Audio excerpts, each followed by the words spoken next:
Le Grand Matin Sud Radio, 7h-9h, Benjamin Glaise. Et l'invité ce matin, Éric Nolot, essayiste, éditorialiste et auteur de La Faute à Rousseau aux éditions Léo Cher. Bonjour Éric Nolot.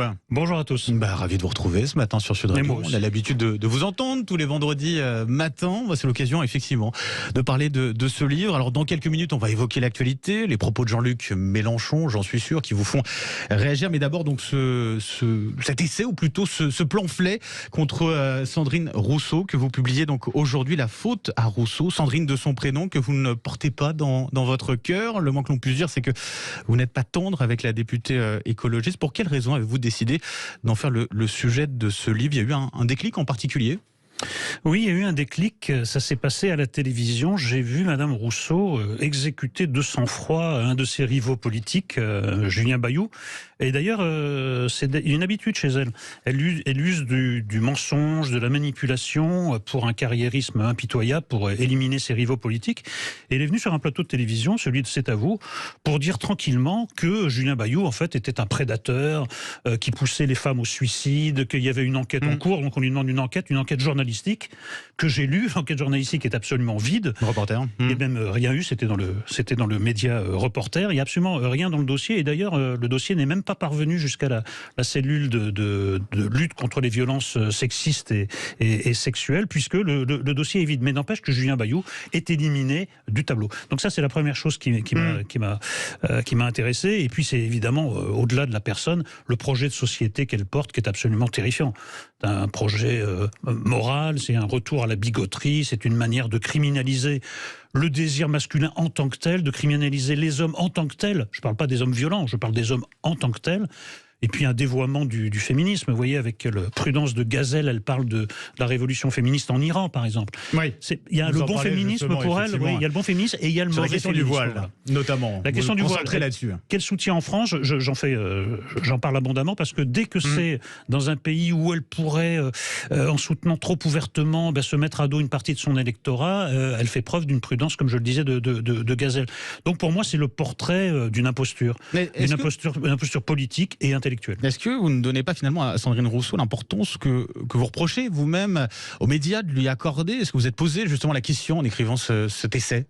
Bien sûr que je me suis posé cette question, mais il faut quand même dire de quoi Sandrine Rousseau est le nom. Comment se fait-il que quelqu'un qui soit aussi faible intellectuellement, je ne vais pas rappeler ici toutes ces bourdes, mais enfin il y a des bourdes qui sont du niveau du CP, quoi. Mais qui sont peut-être volontaires. D'ailleurs, vous parlez de certaines bourdes, pour le coup, où pour vous il y a une certaine volonté aussi derrière. Ça, c'est l'ambiguïté. Je pense que c'est un mélange. C'est tantôt qu'elle manque simplement de quelques connaissances élémentaires, et tantôt je pense qu'elle joue une certaine forme de provocation. Mais dans les deux cas, le projet de société qu'il y a derrière est inquiétant. Quand elle dit, par exemple, regardez sur le féminisme, elle dit « Je préfère les jeteuses de sorts aux ingénieurs d'EPR ». C'est quoi le modèle? C'est qu'elle dit qu'en fait, la place des femmes, c'est à la cuisine, en train de préparer des filtres magiques, plutôt qu'en train de faire des études supérieures. Est-ce que c'est ça le féminisme que nous voulons? Derrière ce beau nom de féminisme, derrière ce beau nom d'écologie, il y a une carrière, il y a une volonté de faire carrière et vraiment de nous porter vers une société d'antagonisme où tout le monde est l'ennemi de tout le monde. On va revenir sur cet aspect-là, parce que c'est une critique qui revient tout au long de cet essai sur l'aspect carriériste que vous dénoncez, vous, chez Sandrine Rousseau. Tout d'abord, sur les mots. Les mots sont forts. Il y a du taliban en Sandrine Rousseau, un sectarisme au relent totalitaire. Ce n'est pas tout de même un peu excessif d'en arriver là, à ces termes-là? Vous savez, les talibans qui détruisent les Bouddhas, et Sandrine Rousseau qui soutient par exemple de détériorer des œuvres d'art au nom de la cause écologique. Vous avez vu ces scènes des activistes qui vont dans les musées, qui balancent de la soupe sur un tableau de Van Gogh par exemple. Il y a quand même une volonté d'éradiquer le passé, de s'en prendre à la grandeur du passé au nom d'idéaux contemporains. C'est-à-dire tout doit s'effacer devant l'écoféminisme à la Sandrine Rousseau. D'ailleurs, un écoféminisme... À côté table rase, quoi, en gros. Oui, ben voilà, c'est un peu ce que vous disent les talibans. Il n'y avait rien avant nous. Et Sandrine Rousseau vous dit, il n'y avait rien avant l'écoféminisme que je représente. Et vous voyez que maintenant, ça devient quelque chose qui fait florès. On s'en prend à la Fondation Louis Vuitton, par exemple, au nom de la cause écologique. Je trouve qu'il y a des relents totalitaires. Évidemment qu'on n'en est pas au point des talibans, heureusement, mais il y a des relents totalitaires dans la pensée de Sandrine Rousseau que je trouve extrêmement inquiétants. Donc vous utilisez un petit peu la méthode Sandrine Rousseau, finalement. Vous utilisez des mots très forts pour choquer, pour marquer, comme elle le fait. Il faut trouver des mots à la hauteur du problème. Sandrine Rousseau, enfin ce qu'elle représente, est un problème. C'est un problème parce que ça emmène la gauche dans des impasses radicales, et ça fait en plus le jeu du Front National qui apparaît en comparaison comme un parti raisonnable. C'est d'ailleurs une partie importante aussi de votre ouvrage, intéressante sur ce point-là. Vous l'évoquez à l'instant. Vous parlez de cette forme de dictature de la minorité qui serait le symbole d'une gauche qui aurait abandonné les ouvriers, quoi. C'est ça aussi que vous développez dans cet ouvrage. Oui, Sandrine Rousseau a totalement abandonné le social au profit du sociétal. Bon, c'est d'ailleurs beaucoup plus pratique. C'est une gauche qui tient des bastions, qui tient des bastions culturels, des bastions médiatiques, qui est assez déconnectée du reste de la population. Et Sandrine Rousseau, en réalité, ne s'adresse qu'à une secte. La secte de ceux qui sont convaincus. Mais ça ne donnera rien d'un point de vue politique, elle ne convaincra pas au-delà. Donc mécaniquement, la contestation, le vote radical se portera plutôt sur l'extrême droite que sur l'extrême gauche. Donc de quelque point de vue qu'on considère Sandrine Rousseau, c'est catastrophique. Elle est en train de tuer la gauche authentique, la gauche social-démocrate, celle qui veut changer les choses sans la révolution, et de faire le lit du Rassemblement national. Vous avez dit c'est une femme donc carriériste uniquement, selon vous. Vous ne croyez pas en ses convictions en matière d'écologie, en matière de féminisme? Non, je ne crois pas. Je pense simplement que ce sont des prétextes pour se faire une place, qu'elle a eu beaucoup de mal à se faire. Elle a quand même enregistré les échecs électoraux les uns après les autres. Et je cite pas mal de témoignages qui vont tous dans le même sens, de quelqu'un qui est écologique et féministe pour la façade, mais qui en réalité poursuit simplement l'autopromotion, une promotion d'elle-même. Pourtant, elle a été la première femme aussi à avoir eu le courage de dénoncer l'agression sexuelle dont elle a été victime au sein de son parti. Ça avait d'une certaine manière participé à la libération de la parole des femmes sur ces sujets, non ? Là aussi, effectivement, on peut mettre ça à son crédit, mais elle l'a beaucoup instrumentalisé. Et puis, je trouve par exemple que dans l'affaire Caténins... Un livre notamment, un témoignage. Oui, mais immédiatement après, elle s'en est servie comme marchepied pour essayer de prendre le parti écolo, par exemple. Et je trouve qu'il y a beaucoup d'ambiguïté dans cette démarche. Et regardez Caténins. Elle en a fait des caisses. Quand Caténins arrivait à l'Assemblée nationale, elle partait. Maintenant, elle dit, non, c'est à lui de partir, je vais rester. Donc, il y a un moment où la posture l'emporte sur la conviction, et c'est presque toujours le cas chez Sandrine Rousseau. Pourtant, elle semble plutôt cohérente sur ses combats, contrairement à d'autres politiques, elle n'a pas retourné sa veste. C'est pas un exemple à suivre de ce point de vue-là, quand même ? Elle s'obstine dans l'erreur, on peut appeler ça ne pas retourner sa veste, mais je trouve qu'elle s'obstine dans une forme de radicalité intéressée qui ne mène nulle part. Bon, en tout cas, le rousseauisme, tel que vous le décrivez, c'est une forme de néant, de vide, vous le dites dans votre ouvrage. Alors pourquoi en faire l'objet d'un pamphlet aussi dur? Vous le dites, il y a eu quelques échecs électoraux avant son élection l'an dernier à l'Assemblée. Pourquoi avoir décidé justement de lui donner cette visibilité supplémentaire? Parce que je trouve que les médias ne font pas le travail. Quand Sandrine Rousseau prétend que son rival à la tête du parti, Éric Piolle, l'a violemment bousculé. Il y a des images qui sont publiées. On voit Éric Piolle passer à 3 mètres d'elle, la saluer très courtoisement et poursuivre son chemin. Pourquoi il n'y a pas un journaliste, quand Sandrine Rousseau est invitée, qui lui pose 8 fois la question? Moi, je leur ai posé la question 8 fois de suite. Vous prétendez avoir été violemment bousculé, des images montrent le contraire. Madame Rousseau, est-ce que vous avez menti? Simplement, la plupart des médias participe à un jeu de dupes, comme elle est considérée comme une bonne cliente, comme on espère qu'elle va sortir une bourde qui va être reprise sur les réseaux sociaux et dans les autres médias, on ne veut pas la mettre dans une situation difficile. On la laisse parler sans trop la contredire. Elle s'est fait connaître en tout cas aussi grâce à ses sorties médiatiques, forcément, sur les médias, sur les réseaux sociaux. Est-ce qu'il n'y a pas juste une adaptation de sa part à l'ère du temps? Ce que font d'ailleurs d'autres politiques aussi, c'est pas la seule. Non, pas du tout. Elle a tout à fait compris le jeu médiatique, le jeu des réseaux sociaux, le jeu des petites phrases, mais vous savez, les petites phrases, ça dure ce que ça dure. C'est pas ça qui fait un projet politique. Et le projet politique de Sandrine Rousseau nous mène nulle part, sinon à une situation de contrôle, une situation une écologie punitive, autant d'impasses. Mais ces bourdes ou ces punchlines, ça ne permet pas finalement d'ouvrir le débat sur certains sujets. Ça peut faire penser aussi à un Éric Zemmour de l'autre côté de l'échiquier politique. La provocation, d'où qu'elle vienne, est plutôt payante d'un point de vue médiatique. Mais moi, je crois que le risque qu'on prend, c'est de ne parler qu'aux convaincus. Et même que ça soit contre-productif, parce que les gens entendent les propos tout à fait outranciers de Sandrine Rousseau et se disent, bon, décidément, l'écologie, c'est pas pour moi, le féminisme, c'est pas pour moi, alors que quand même, le but d'une responsable politique, ça devrait être de convaincre tout le monde, pas de convaincre son propre camp pour être candidate à la prochaine présidentielle, ce qui évidemment reste son but. Bon, vous n'avez pas peur avec ce livre d'être traité de macho, de misogyne? C'est déjà d'ailleurs le cas.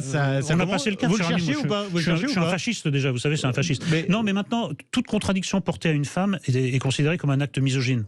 Donc, vous voyez, donc on est en train, c'est pour ça aussi que j'ai fait ce pamphlet, on est en train d'entrer dans la société voulue par Sandrine Rousseau, où toute contradiction portée à une femme est un acte misogyne, surtout si ça vient d'un homme. Vous parlez de contradiction, vous avez prévu de le proposer, peut-être un débat? Écoutez, si possible, dans un studio de Sud Radio, par votre intermédiaire, je lance l'invitation à Sandrine Rousseau qu'elle vienne débattre avec moi. Là, j'en serais ravi. L'invitation. Il m'étonnerait qu'elle accepte, mais l'invitation. On verra. En tout cas, Sandrine Rousseau, on l'a déjà reçue, bien sûr, sur Sud Radio, et elle est, comme toujours, la bienvenue. Vous allez lui envoyer d'ailleurs ce. Je l'ai envoyé. Vous l'avez envoyé. Vous avez une réponse ou pas? Non, pas encore. Écoutez, moi j'ai lu son livre. Elle a fait un roman. Vous parliez d'un autre. Deux en l'occurrence, mais notamment le premier. J'ai lu le premier roman qui. Vous n'avez pas été jusqu'au deuxième? Non, parce que ça m'a suffi. Ça commence par l'épluchage d'un homme. Est-ce qu'il faut vraiment développer? Je crois pas. Bon, venons-en à l'actualité, Éric Nolot. Vous en prenez également souvent opposition de la France Insoumise et à son leader, tout particulièrement Jean-Luc Mélenchon. Mélenchon qui a déclaré lors de la manifestation du 1er mai à bas la mauvaise République. De nombreux adversaires l'ont interprété comme un appel à l'insurrection. Vous partagez cette analyse? Je m'en prends souvent à la France Insoumise comme je m'en prends à Sandrine Rousseau, parce que je m'en prends aux fossoyeurs de la gauche en laquelle je crois. La gauche authentique, la gauche républicaine précisément, la gauche démocratique, la gauche antitotalitaire. Tout le contraire de Jean-Luc Mélenchon et Sandrine Rousseau. Écoutez, c'est très simple. Il y a deux courbes parallèles et ascendantes. Il y a les propos de plus en plus factieux de Jean-Luc Mélenchon, de plus en plus anti-républicain, et la courbe de la violence. Elles suivent exactement la même trajectoire, parce qu'elles sont indexées l'une sur l'autre. Jean-Luc Mélenchon... Donc pour vous, il attise très clairement les violences, Jean-Luc Mélenchon? Évidemment, il les attise et à mon avis, il les appelle. Il est sorti d'une logique républicaine. Je pense qu'il ne croit plus vraiment qu'il peut parvenir au pouvoir par les urnes. Donc il agite ce vieux fantasme révolutionnaire de la gauche. Il est encore candidat à la dernière présidentielle. En tout cas, il jouait le jeu de la démocratie. Il continue de le faire. Et puis sur la mauvaise République, quand il parle de la mauvaise République, lui, son objectif, c'est de mettre en place une 6e République avec un meilleur partage des pouvoirs, faire en sorte que tous les pouvoirs ne soient pas concentrés dans les mains du président de la République. On a plutôt l'image justement d'une République peut-être un peu plus démocratique d'une certaine manière. Deux choses. Vous avez dit il jouait, vous avez usé de l'imparfait. Je pense que cet imparfait n'est En l'occurrence, il n'est pas candidat pour la prochaine présidentielle, c'est plutôt dans ce sens-là que je le disais. D'accord, mais enfin, il jouait le jeu, d'accord. Je pense qu'il ne le joue plus. Et ensuite, je vous demande un effort d'imagination. Essayez d'imaginer un leader d'extrême droite qui aurait dit « à bas la mauvaise République ». Est-ce que vous imaginez le torrent de commentaires que ça aurait suscité? On aurait dit « ah, c'est 1934 qui se rejoue, c'est le retour des ligues fascistes, l'extrême droite veut renverser la République ». Là, au contraire, il y a une forme d'indulgence envers Jean-Luc Mélenchon. À bas la mauvaise République, on entend tout simplement à bas la République. Il joue un jeu. Donc appel à la sédition, vous êtes d'accord avec Gérald Darmanin là-dessus? Mais tout à fait. Ouais. Je pense que M. Mélenchon est entré dans une logique insurrectionnelle simplement parce que toute cette extrême gauche vit sur le fantasme révolutionnaire. Pour eux, on ne bat pas le roi dans les urnes, on lui coupe la tête. Et vous avez vu, il y a des images très violentes où l'effigie de Macron est décapitée, brûlée. Je pense qu'il joue un jeu extrêmement dangereux, que ce message est non seulement reçu par les casseurs, mais par la zone grise, des gens qui disent, dans les manifestations, puisqu'il faut abattre la République, tous les coups sont bons, donc prenons-nous-en aux flics, brûlons du flic, cassons du flic. Après, dans l'entourage de Jean-Luc Mélenchon, on a plusieurs élus, plusieurs députés qui ont condamné très clairement les violences qu'il y a eu sur ce 1er mai. Good cop, bad cop? Mais quelle est la phrase qu'on retient le plus? Quelle est la phrase que vous me demandez de commenter? celle de Jean-Luc Mélenchon. Écoutez, il y a un jeu de dupes là à nouveau. Il y a une petite répartition des rôles entre Jean-Luc Mélenchon et ses lieutenants. Après, on verra si dans l'avenir, il n'y a pas une rupture, une fracture républicaine au sein de la France insoumise. Il y a peut-être des gens qui commencent à trouver que ça va un peu loin, qu'en effet, on sort du cadre républicain et peut-être qu'ils le feront entendre. Pour le moment, comme la France insoumise, il n'y a pas d'adhérents. C'est Jean-Luc Mélenchon qui l'incarne à lui tout seul. Il n'est pas élu. Il est le seul porte-voix pour le moment.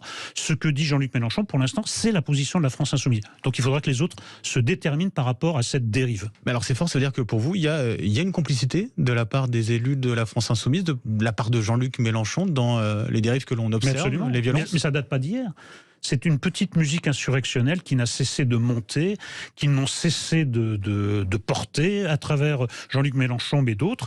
Et donc, moi, je dis qu'il y a une complaisance et même une compromission envers, et même un soutien envers cette violence. Mais ces violences du 1er mai, elles sont le fait de Black Bloc. Je ne sais pas si les Black Bloc écoutent Jean-Luc Mélenchon, s'ils écoutent les élus de la France insoumise, je suis pas sûr.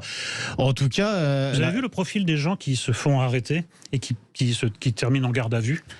Il n'y a pas que des Black Blocs, il n'y a même pas de Black Blocs du tout parce qu'ils sont assez futés, ils sont assez bien organisés.